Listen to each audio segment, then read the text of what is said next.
All right, so continuing on with our series about applying for the DTV via soft power. Today I want to talk about just things to avoid to make sure that your application isn't rejected. And just some common things. I think most of these are really, really common sense. And most people probably don't have to worry about it. But then again, it's better to do it right the first time, and I think it can be okay to be a little bit overcautious. So first and foremost, regarding the application and why someone might be rejected, first and foremost is the weak financial evidence. I've said before that this is the most important part of the process, and I think everything else is just kind of a formality behind it.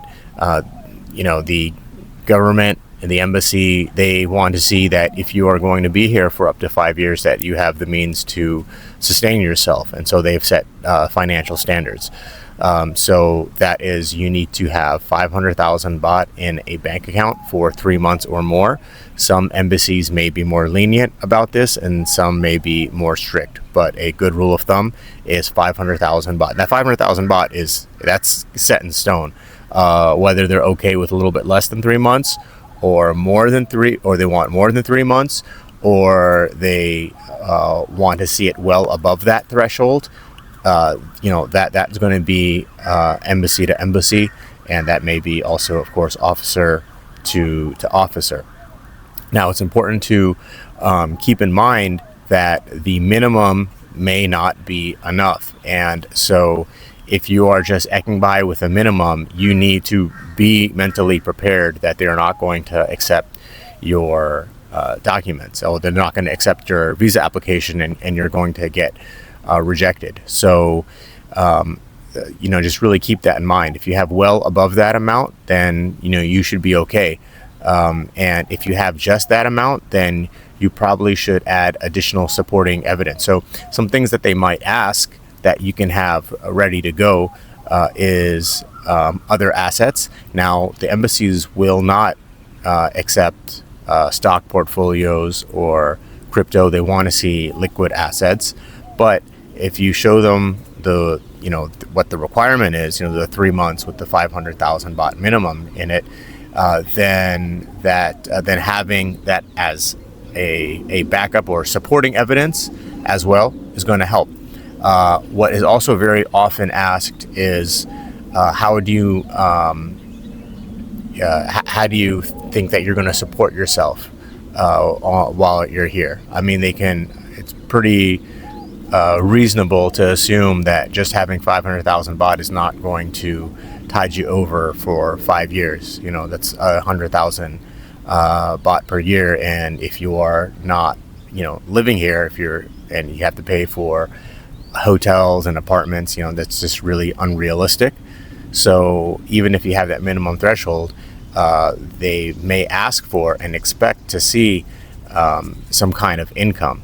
And so, if you are coming to Thailand to live, and one of the reasons you may want to be here is because of the cost of living. So you have an idea of what the cost of living could be. So even if you have a supplemental income, passive income of 10, 20,000 baht, that can still go towards having a strong set of financial evidence for you to apply. This is extremely important, and the number one reason anybody might get rejected. So when they ask you for your financial evidence, it's really good to put everything there that you have, not just their minimum requirement. And now that leads me to the next thing, and that is when submitting your application, don't just do the bare minimum. Sometimes it'll be okay, but I would not advise it. There have been cases where, like when we send out our document packet for the soft power documents, we have 8 documents in total, and some people have just uploaded the course confirmation and the invoice, and that has been enough. But in most cases, it's not, and they ask for follow-up documents, which we provide as well. And I don't get why some people just don't upload them from the get-go. I mean, there's a reason that we sent them. So, when they ask for something, whether it's the finances or the soft power documents, go ahead and go above and beyond what they are requesting, and have yourself, save the hassle of having them follow up with additional requests, because I believe that you really want to not attract a lot of attention to yourself. Like, when I was in the Army, something that people would say very often is, keep your head down. That means it's like you don't want to get noticed, for no reason, right? So you don't want the embassy to be sending you 10 follow-up emails asking for this and asking for that because you didn't give it to them the first time. That's probably going to irritate somebody, and they're going to look at things with more scrutiny, maybe more scrutiny than is fair. But you just pissed somebody off and annoyed somebody who might have been looking at like 50 applications a day. So make their job easier and try to go above and beyond the minimum requirement. So if it's the finances, then go above and beyond and show them that you just don't have the minimum. You have more than that. You have an income, you have assets, you have investments.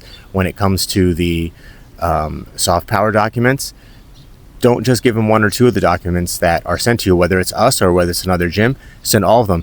In fact, what we do now is we put them all together for our applicants, so it's just not even an issue anymore, because we want everyone to be successful, obviously, and so we're gonna go out of our way to make sure this is an easy process for you. And then if they ask, like, where you're staying, your evidence, show your condo contract, take a screenshot of your condo profile of the website, give everything that they need so they don't need to follow up with anything, and make it very clear that you're doing your due diligence and that you are legit. So I think it's all very important, and it's going to take an extra 20 minutes maybe to prepare this, 20-30 minutes, and so just be professional. And if I guess this is where some people feel like they want to get an agent to do this, and I guess there may be some value in that. It's something that we'll be offering as well, because again, we want everyone to be successful. It's in our interest. It's in our members' interest. Another thing with this, is you also don't want to overcomplicate it, or rather, I would say, you want to go above and beyond, but keep it straightforward and keep it simple and keep it easy to understand. Make sure that things are in order. It's not like you're mixing things up and whatnot. It's just really kind of common sense. Be a professional, be an adult when doing the application. That's really the main ones to be aware of. I think having a cover letter to explain things helps. Just like what you want to do in Thailand, why you're training Muay Thai, something really simple at the top that just kind of gives a summary of everything else that you are providing them. Like this, like if you've been traveling in and out, but you have an apartment, I don't think there's any reason to hide that. In fact, this is for people that are staying in Thailand long term, but they don't have the appropriate visa. So being like, yeah, I've been living here, I've got a girlfriend, I'm going to train Muay Thai. Just be straightforward with everything, and just make a nice, thorough, detailed application. It's not very hard. Where are we at right now? 9 minutes. Okay. All right. So, and now with this, I think there's probably maybe some more. So please leave any questions that you have in the comment section, and I'll try to answer them. And this kind of goes now to like our refund policy. And we've done over 700 of these. We've got a very high success rate. It's like 95%. But we got 5% that have gotten rejection. Of these 5%, I would say up to half, if not more, reapplied and were accepted. So, but we're still looking at around 35 people. So we have seen some rejections, and we've made some refunds, and we're pretty reasonable about it. But our refund policy is that you need to show evidence that indeed the embassy didn't rejected you because of something that we lacked. Now, given our track record, is probably not us. But sometimes they don't provide reasons why. And if it's an embassy that we're not familiar with, maybe they wanted something, or some embassies ask for some really random stuff that is kind of just really not worth our while to go and spend time and money and effort, like searching through various departments of the government to get what they might need. Because a lot of times, like when these requests happen, they're really ambiguous. And so like, instead of going through all that hassle, we'll just be like, hey, we'll probably just refund you your money. But that is exceedingly rare.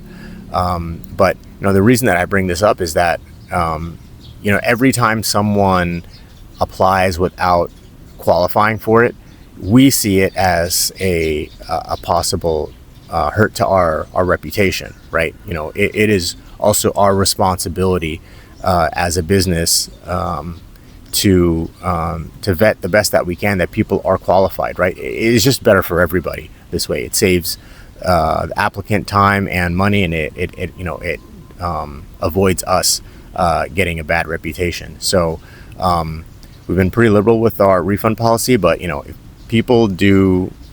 people apply in haste or irresponsibility, or even in a not so honest way by lying about certain things or forging documents, then I feel like we have no obligation to refund anybody. That was on you. But if it really was something on our end, we have and we will give you a refund according to our terms and conditions, and we have, and we've been quite liberal about it. So but to make everyone's experience smooth and to avoid all this, I think it's really important to kind of go over and make sure when you're applying, you're just avoiding some real common mistakes that people make, and just spend an extra 20-30 minutes making sure everything is airtight and buttoned down, and you should be good to go.